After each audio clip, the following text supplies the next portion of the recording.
as you're thinking about your next move, there's really 5 things we need to think about to make it the most successful and the smoothest transition.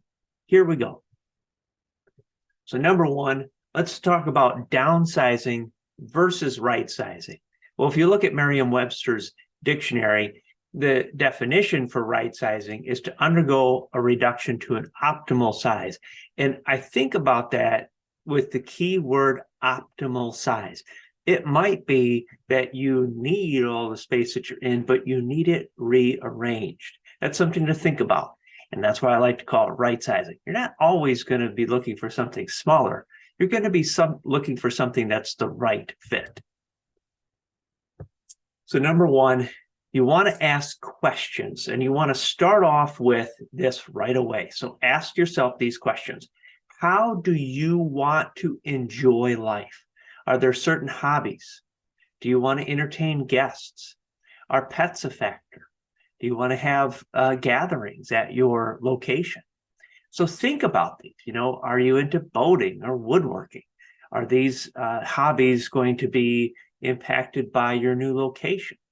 Another one, if you could enjoy one thing every day or every week, what would it be? Would it be like walking, boating, traveling, whatever the case may be? Think about that and how you want to be living your lifestyle. And then finally, also ask yourself, if you could eliminate one thing from your life to make it easier, what would that be? Would that be less cleaning, closer to amenities? Maybe you're 15, 20 minutes from a grocery store and you want to be closer. No more stairs. These are things that you want to just be thinking about. You can even take that a step further and say 0 step altogether. So not even a step from the garage into the home or anything like that. So think about, how do you want to be living inside your next place? All right. Second, tidying up. One of my favorite authors and social media people, Marie Kondo, put together a book called The Life-Changing Magic of Tidying Up. And in there, she specifically says, start by discarding all at once, intensely and completely. Then go through and decide, does it spark joy? Being surrounded by things that spark joy makes us happy. And 3, if you can say without a doubt, I really do need this, no matter what anyone else says. And if you like yourself for having it, then ignore what other people think. You're going to retain that memory-making item. And when it comes to memory-making items, I've got a little tip here for you. So, something else to consider. Here's an excerpt from The Home Edit by Clea Shearer and Jonah Templin. Ask yourself these 5 questions. Do I need it? Do I ever use it? Do I ever want to use it? So the question, might be, hey, you've got a specific tool for XYZ, but at the end of the day, you never actually want to clean your 3-story open air fan. You want somebody else to do that or eliminate the need altogether. Hey, do you want to use that tool? Do you want to have that 3-story open air fan? Do I like it? And basically, is it sentimental? So that's something to consider. And again, I've got a tip on those for you. All right, now here's the tip. Think creatively. So a little blog post, simplemost.com, I've got the link right here. But one of the things that they actually talked about, and I've heard this from other sources as well, researchers found that people are more willing to give away items of sentimental value if they're able to take a photo of them first. So think about that. You've got the, kids' artwork. You've got your, maybe it's a button collection from a grandmother. I don't know, whatever it is that's important to you, but at the same time, not really advancing your life to the next level. And you're teetering on, should you get rid of it or not? Taking a picture will help to bring that memory back. So now you can feel more comfortable saying, I don't need this. I have my picture of it. And that will then bring back those memories of that person that gave you the item, or of that item. Maybe it was something specific from your childhood that you're holding on to because you love the memory, but the object itself is not something that you need anymore. So take a picture of it. Another option, this brought to us by an excerpt from Upscale Downsizing by Leslie Lindsley. And she specifically talks about a magazine editor who right-sized their home. And their quote was, I love books and magazines as accessories, even though a tablet takes up less room. So this is talking about like tangible newspapers, magazines, books. And he goes on to say, I pile books here and there. They make my rooms personable. There are always books on my coffee table. It's not clutter. It's part of my lifestyle and therefore my decorating style. Now think about that. Think about how you could incorporate, maybe you have a large teddy bear collection. Maybe you have a great vinyl collection. Maybe you've got some incredible motorcycle accessories. These are things that are near and dear to your heart that no matter how small your space gets, you want to retain. You want to think about incorporating those creatively into your new space. Okay, so downsize versus right size. And I want you to think about how these two spaces are similar. Amazingly, so these are virtual tours of some listings I sold in the past. But what you can see is that they're both 3,100 square feet. You see the one on the left is chopped up. It's two-story.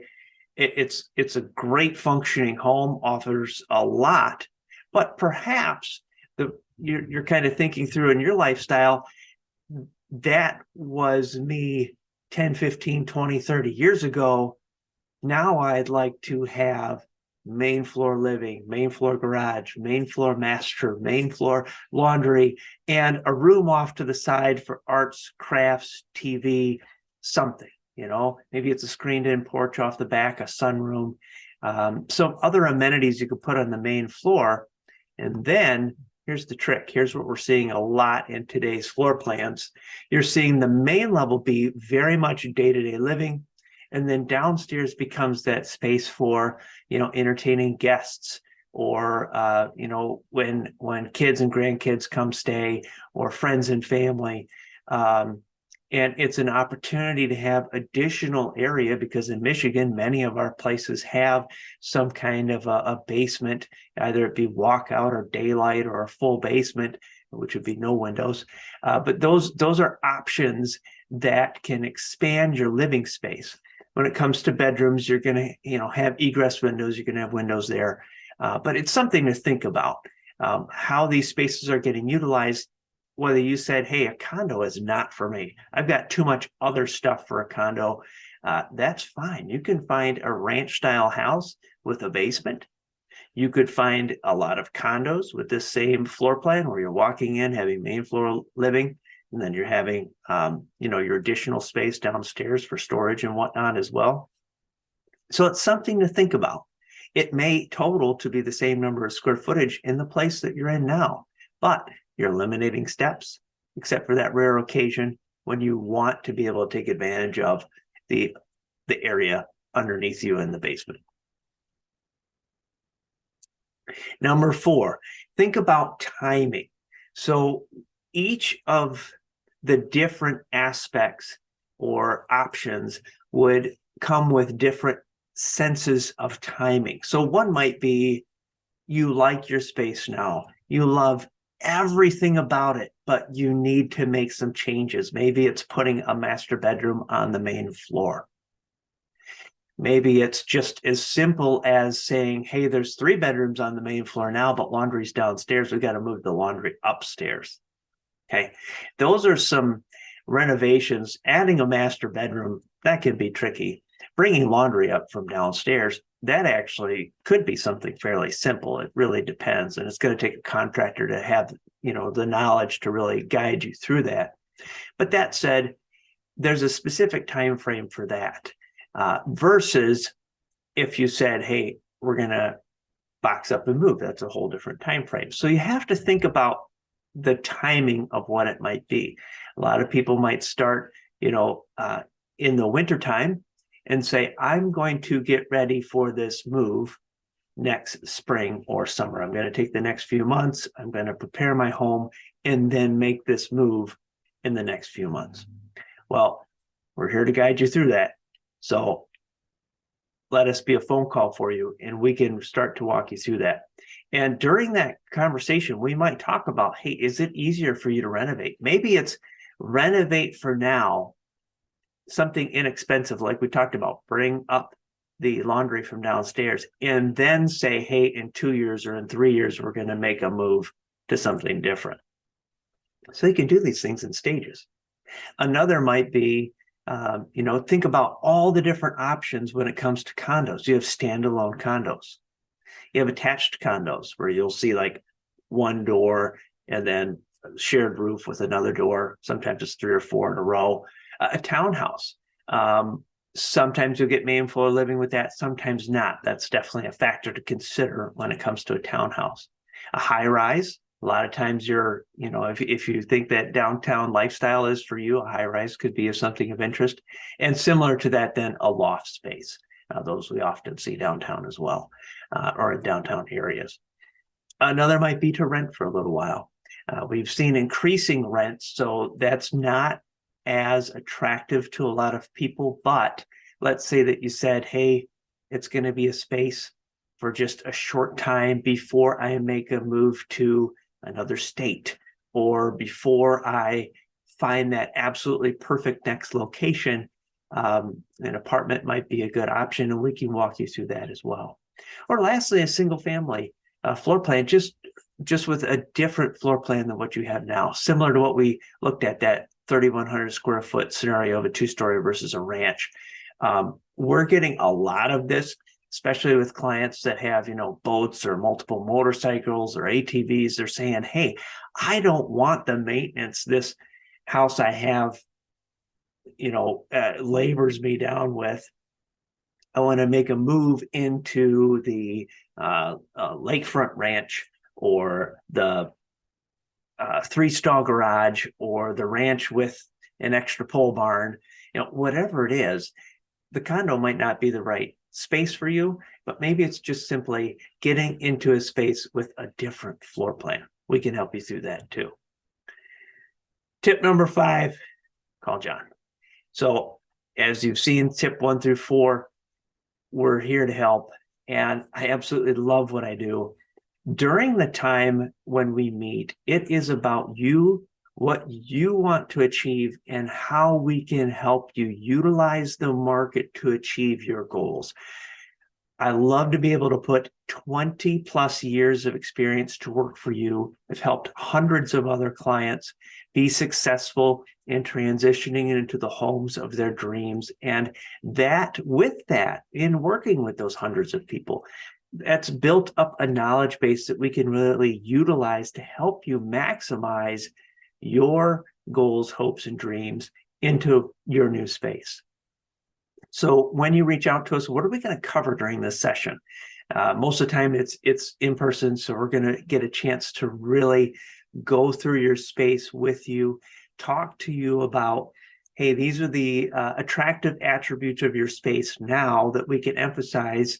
And these are some things we might want to tweak or recommend, but also we can also just help you look at, hey, do you just need to simply make a couple of tweaks to make this space more livable for yourself for now? And then we can pick this up in 5 to 10 years when you're done with it and ready for something different. So we target your current space and your next space. We're going to talk about what that's like. Hey, what are the price ranges of what you're looking for and the locations of where you're looking? Like what would this cost in a new space? So we're going to talk about that. We also want to talk about what are the steps to get from where you're at now to where you want to be. What's the step process look like? What's the timeline look like? Do you need to call, the 5 kids to get all their stuff you're still storing in their basement first? We're going to walk you through all that stuff. And then, of course, answering your questions. I love getting questions. I always feel like I've gotten every question under the book. And then, the very next question is one that you'd never expect, kind of thing. But I love getting questions and the opportunity to just kind of walk you through, hey, what does this mean? Where can we go from here? What's the best path of success in today's market, seeing how things are different than they were just a short time ago. So all those things, we love being able to connect with our people. We love being able to help you, and putting up here on the screen all the different ways you can connect to us. If you go to our website, you can actually just click on the message me button and fill it out. It'll go right to me. You can call me, you can text me, easy to get a hold of. And I love being able to help you. So John Rice, Berkshire Hathaway Home Services. Talk to you soon.